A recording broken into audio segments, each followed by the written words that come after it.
आजको यो भिडियोमा चाहिँ हामी पाइथनको लागि एउटा आइडी इन्स्टल गर्छौँ है। आइडी भनेको अब इन्टिग्रेटेड डेभलपमेन्ट इन्भाइरोमेन्ट भन्छ होइन। इन्टिग्रेटेड डेभलपमेन्ट अब त्यो शब्दले नै भन्छ इन्टिग्रेटेड डेभलपमेन्ट इन्भाइरोमेन्ट भनेको चाहिँ एउटा इन्भाइरोमेन्ट हो होइन, जुन चाहिँ इन्टिग्रेटेड हुन्छ। के इन्टिग्रेटेड हुन्छ भन्दाखेरि हाम्रो टुल्सहरू जति पनि हामीले डेभलपमेन्ट गर्न हामीले चलाउने टुल्सहरू हुन्छ त्यो सबै एक ठाउँमा इन्टिग्रेटेड हुन्छ है। भनेको सबै एकै ठाउँमा हुन्छ, जुनले चाहिँ हामीलाई पुरै अब प्रोग्राम लेख्न होइन, एउटा सफ्टवेयर डेभलपमेन्ट गर्नलाई होइन, बनाउनको लागि हामीलाई चाहिँ एकै ठाउँमा सबै टुल्सहरू इन्टिग्रेट गरेर चाहिँ एउटा इन्भाइरोमेन्ट दिन्छ है, जुनले चाहिँ हामीलाई सजिलो हुन्छ कि काम गर्न एकदमै है। त्यसलाई हामीले जुन प्रोग्रामलाई चाहिने टुल्सहरू है, जति पनि फेसिलिटिजहरू के चाहिन्छ त्यो सबै चाहिँ हामीलाई दिन्छ। त्यो चाहिँ आइडीले गर्छ। आइडीहरू धेरै धेरै हुन्छ है। जस्तै एउटा यो भयो हामीले जुन अब यसमा यो चलाउँछौँ भिजुअल स्टुडियो कोड भन्ने है, यो यसले पाइथनको लागि मात्रै होइन, अरू जाभा स्क्रिप्ट, जाभा होइन, पिएचपीहरू पनि लेख्न मिल्छ यसमा होइन। पाइथनकै लागि स्पेसल भन्ने हो भने चाहिँ एउटा पाइचाम भन्ने छ होइन। पाइचामको दुईवटा भर्जन छ, एउटा कम्युनिटी भर्जन र एउटा प्रोफेसनल भर्जन। प्रोफेसनल भर्जन चाहिँ पैसा तिर्नुपर्छ है, तर कम्युनिटी भर्जन चाहिँ फ्री छ है। पाइचामको वेबसाइटमा गएर यहाँनिर छ होइन, फ्री ट्रायल लेखिरहेको छ। यो ट्राई गर्न मन छ भने ट्राई गर्दा हुन्छ, तर यो चाहिँ कम्युनिटी भर्जन चाहिँ फ्री हो है। तर यो चाहिँ स्पेसली पाइथनकै लागि हो है, पाइथनकै लागि मात्रै हो त्यो चाहिँ। यो चाहिँ भिजुअल स्टुडियो कोड चाहिँ अरूको लागि पनि गर्न मिल्छ है होइन। अब नोडको लागि, अब जाभास्क्रिप्टको लागि, भिजिएसको लागि, रियाक्टको लागि होइन, जेको लागि पनि गर्न मिल्छ। सो यसको लागि चाहिँ हामी यो चलाउँछौँ होइन।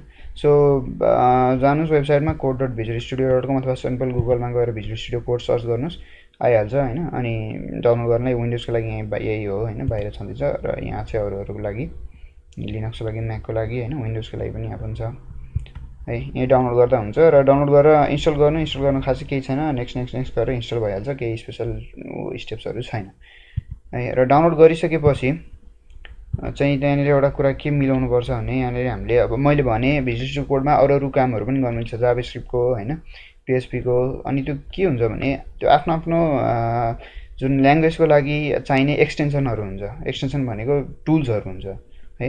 त्यो टुल्सहरू चाहिँ हामीले आफूलाई चाहिए अनुसार हामीले इन्स्टल गर्नु मिल्छ। र त्यो सबै टुल्सहरू कहाँ हुन्छ भने यो एक्सटेन्सन्स, यो आइकनमा हुन्छ, यो एक्सटेन्सन्स भन्छ है। एक्सटेन्सन्समा चाहिँ हामीलाई चाहिने टुल्सहरू हामीले सर्च गरेर इन्स्टल गर्नु मिल्छ र त्यो टुल्सहरूले चाहिँ हामीलाई सजिलो बनाउँछ है काम गर्नलाई। सो यो पाइथनको लागि गर्दैछौँ हामी, त्यही भएर पाइथनकै एउटा सिम्पल टुल भनेको पाइथनै भन्ने छ है। यो एक्सटेन्सन मैले इन्स्टल गरिसकेको छु। यहाँ माथि सर्च गएर पाइथन सर्च गरेर होइन आउँछ, यहाँ टपमै देखाउँछ। सो माइक्रोसफ्टले डेभलप गरेको, अनि यतिचोटि यहाँ डाउनलोड भएको भनेर देखाउँछ है। सो यो इन्स्टल गर्नु, यहाँ तल यहाँ इन्स्टल भन्ने अप्सन हुन्छ, इन्स्टल गर्नुहोस् है। मैले गरिसकेको छु, त्यही भएर यस्तो अप्सन दिइरहेको छ। इन्स्टल गर्नुहोस् र त्यो इन्स्टल गरेपछि हामी पाइथनको लागि गर्नलाई रेडी हुन्छौँ है त। सो अनि अब एउटा नयाँ फाइल क्रिएट गर्ने, यहाँ फाइलमा जानु, न्यू फाइल गर्नु होइन। मैले अगाडि गरिसकेको थिएँ, ठिकै छ। न्यू फाइल क्रिएट गर्नु र यहाँ लेख्दा हुन्छ। ल सपोज हामी एउटा सिम्पल हेलो वर्ल्ड लेख्छौँ है त, हेलो वर्ल्ड है। अनि यसलाई सेभ गर्नुहोस्, रन गर्नुभन्दा अगाडि सेभ गर्नुहोस्। र सेभ गर्दा म एउटा सिम्पल टेस्ट.py भनेर सेभ गर्छु। र सेभ गर्दा चाहिँ हो त्यही .py एक्सटेन्सन दिनु, किनभने पाइथन फाइल हो, .py भनेर एक्सटेन्सन दिनुपर्छ है। सेभ गर्नुहोस् है। सेभ गरेपछि के हुन्छ भने .py भनेर जुन पाइथन फाइल सेभ भइसकेपछि चाहिँ यहाँ हामीलाई एउटा यो आउँछ। यो चाहिँ तपाईँले त्यो पाइथन एक्सटेन्सन हालेपछि चाहिँ यो आउँछ है। हो यही फेसिलिटिजहरू, यस्तै यस्तै सानो फेसिलिटिजहरू दिन्छ कि हामीले त्यो टुल्सहरू हालेपछि चाहिँ है। सो यहाँनिर रन गर्दा चाहिँ यहाँ भनिरहेको छ run Python file in terminal भन्छ है। यो रन गरेपछि चाहिँ यसको आउटपुट चाहिँ यहाँ देखिन्छ है। यसको आउटपुट यहाँ आइरहेछ है। र यो पाइथन टर्मिनलमा रन हुन्छ। यहाँनिर यहाँ तल चाहिँ यो चाहिँ टर्मिनल हो हाम्रो, यहाँ सबै यहाँ रन हुने होइन, कमान्डहरू लेख्नु मिल्छ यहाँनिर। जस्तै मैले यहाँ एउटा क्लियर कमान्ड लेखिदिन्छु, जुनले चाहिँ क्लियर गरिदिन्छ है। यहाँ चाहिँ अब विन्डोजको डिफल्ट भनेको सिएमडी चाहिँ अलरेडी हुन्छ सुरुमा त्यहाँ होइन, तर हामीले पाइथन एक्सटेन्सन हालेपछि र तपाईँले यहाँ सुरुमा अहिले मैले त गरिसकेँ होइन, त्यही भएर मलाई देखाएँ। तर सुरुमा हामीले रन गर्दाखेरि यहाँनिर तल एउटा मेसेज दिन्छ, अटोपेपेट इन्स्टल गर भनेर पनि मेसेज दिन्छ है। त्यो अटोपेपेटले चाहिँ फर्मेटहरू होइन, कोड फर्मेटिङ गर्ने होइन, अनि सिन्ट्याक्स एररहरू यताउता देखाउने कुराहरू चाहिँ त्यसले हेल्प गरिदिन्छ। सो त्यो पनि इन्स्टल गर्नु है। यहाँ तल जुन आउँछ अटोपेपेट इन्स्टल गर भनेर, त्यसलाई यस गरिदिनु होइन, अटोपेपेट इन्स्टल हुन्छ।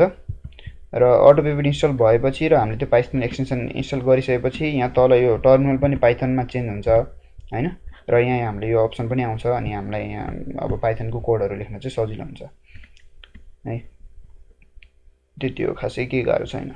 अनि अब एउटा सिम्पल एरर कहिलेकाहीँ के आउन सक्छ भने पाइथन इन्टरप्रेटर भेटेन भन्न सक्छ होइन।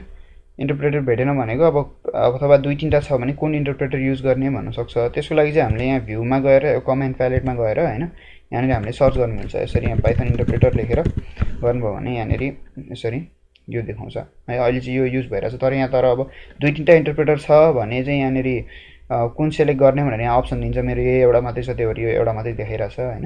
अथवा 2-3टा छ अथवा भेटेन भने यहाँ गएर सर्च पनि गर्नु मिल्छ क्यारे है। सो त्यस्तो गाह्रो छैन, तर यो युजली यसले आफै अटो डिटेक्ट गर्छ र होइन कुन 2-3टा छ भने त्यो डिटेक्ट गरेर यहाँ 2-3टा अप्सन देखाउँछ, आफूले कुन मन लाग्छ त्यो सेलेक्ट गर्ने होइन। एउटा मात्रै छ भने त्यो एउटा मात्रै अलरेडी भइहाल्छ है।